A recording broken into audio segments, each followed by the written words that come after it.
The Nightcap Killer. The Crimson Clover bar was tucked into the far edge of downtown, its flickering neon sign barely visible from the main road.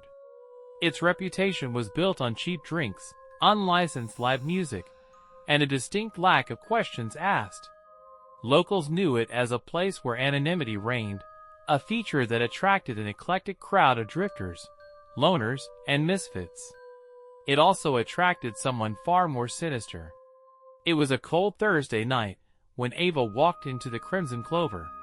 Nursing the sting of a fresh breakup, she craved a distraction from the emptiness clawing at her chest. The bar was half full, the clink of glasses and low hum of conversation mingling with the tinny sound of a jukebox.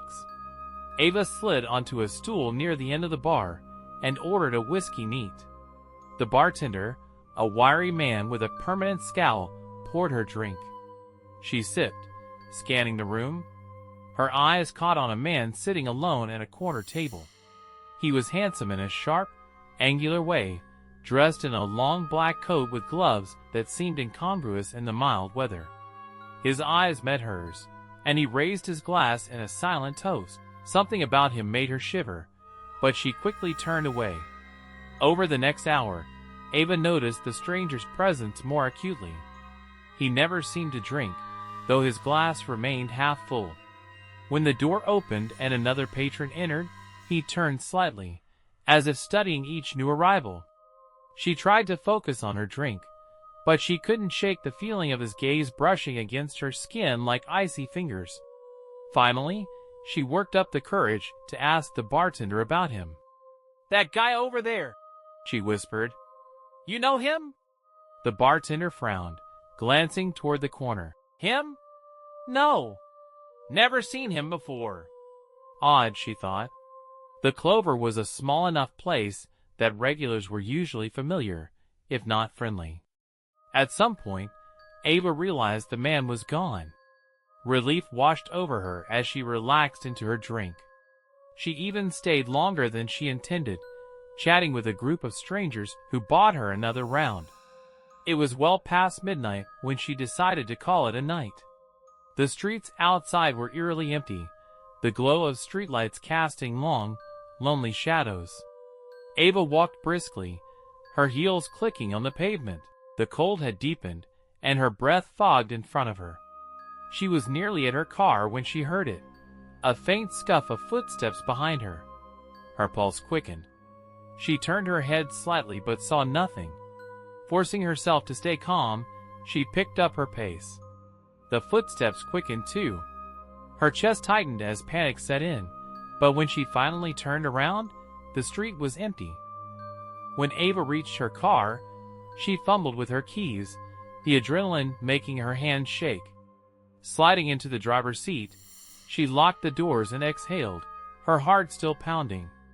That's when she noticed it, sitting on the passenger seat.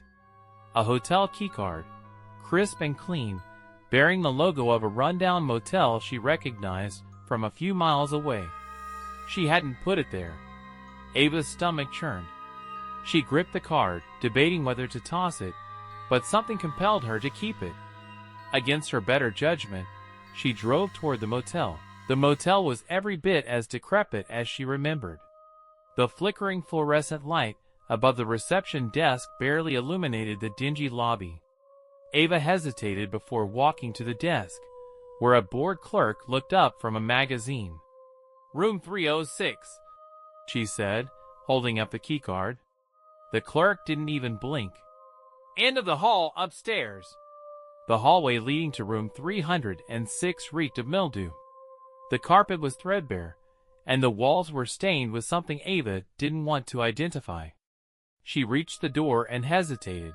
Her instinct screamed at her to turn around and leave, but her hand moved of its own accord, sliding the keycard into the lock. The door creaked open.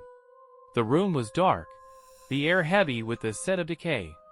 Ava's eyes adjusted slowly, and she noticed the outlines of furniture, a bed, a chair, a dresser. But something was wrong.